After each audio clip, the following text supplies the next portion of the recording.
गिद्धों का झुंड खाने की तलाश में भटक रहा था। भटकते भटकते उनको एक टापू नजर आया जो कि उनके लिए स्वर्ग सा था। खाने के लिए वहां पर मछलियां, मेंढक और समुद्री जीव थे। उससे भी बड़ी बात यह थी कि उनका शिकार करने के लिए वहां पर कोई भी जीव नहीं था। वे वहां बिना किसी भय के रह सकते थे।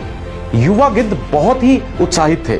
उनमें से एक गिद्ध बोला कि मैं यहां से कहीं और नहीं जाऊंगा, यहां पर बैठे बैठे बिना मेहनत के बहुत सा खाना है। बाकी गिद्ध भी उसकी हाँ में हाँ मिलाते हुए बहुत ही उत्साहित थे और वह भी यह कहने लगे कि बिना मेहनत के खाना मिल रहा है।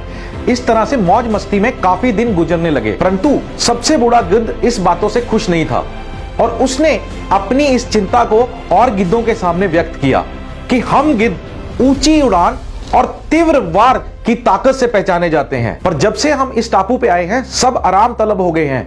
ऊंची उड़ान तो बहुत दूर की बात है, महीनों से बहुत सारे गिद्धों ने उड़ान तक नहीं भरी है। सब आराम परोस्त हो चुके हैं, सब आलस से भर चुके हैं। आसानी से मिलने वाले भोजन की वजह से हम शिकार तक करना भूल गए हैं। मैंने फैसला किया है मैं इस टापू पे नहीं रहूंगा और मैं अपने पुराने वाले जंगल में वापस चला जाऊंगा। ऐसा कहते हुए उस वृद्ध गिद्ध ने सबको समझाया कि वो भी हमारे साथ वापस चलें। बूढ़े गिद्ध की यह बात सुनकर सारे गिद्ध उस पर हंसने लगे। किसी ने उसे पागल कहा और किसी ने उसे मूर्ख की उपाधि दे दी। बेचारा बूढ़ा गिद्ध अकेला ही वापस चला गया। समय बीता। एक दिन उस बूढ़े गिद्ध के मन में विचार आया, क्यों ना मैं अपने पुराने साथियों को मिल के आऊं।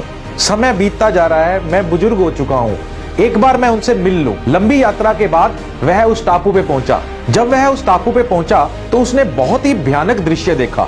बहुत से गिद्ध मर चुके थे, जो जीवित थे वह घायल थे। ये कैसे हो गया? बूढ़े गिद्ध ने पूछा।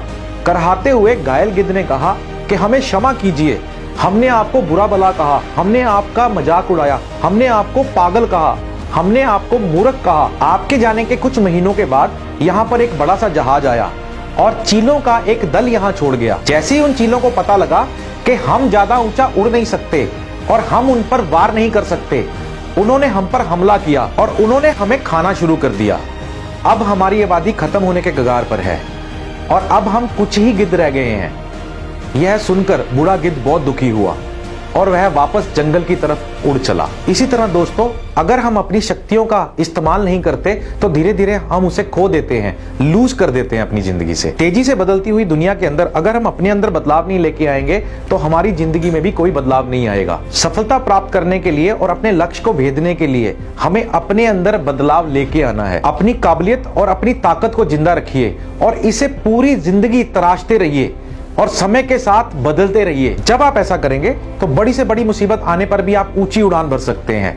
यह लाइफ चेंजिंग कहानियां आपके जिंदगी में कामयाब होने के लिए एक रामबाण साबित होंगी। प्रतिदिन इन कहानियों का सुनना आपके व्यक्तित्व को सकारात्मक, संघर्षशील और उत्साहित बनाता है। आपका जीवन आनंद, ऊर्जा और उत्साह से भरा हो। आपके प्रयत्नों में आपको यश की प्राप्ति हो, आपके स्वप्न पूरे हों, आपको सकारात्मक शक्ति मिले, आप पॉजिटिव रहें, आप कभी ना हार माने।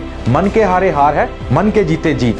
आप जुड़े रहें live life school of happiness and success के साथ। आपका हमारे साथ जुड़ने के लिए धन्यवाद। यह लाइफ चेंजिंग कहानियाँ आपके व्यक्तित्व, आपकी पर्सनैलिटी को सकारात्मक, पॉजिटिव, उत्साहित एवं संघर्षशील और आपको आपके लक्ष्य प्राप्ति में मदद करती हैं।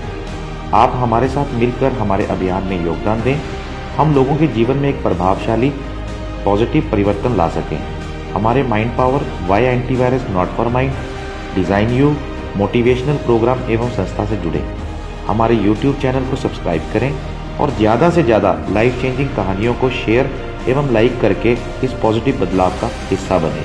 धन्यवाद।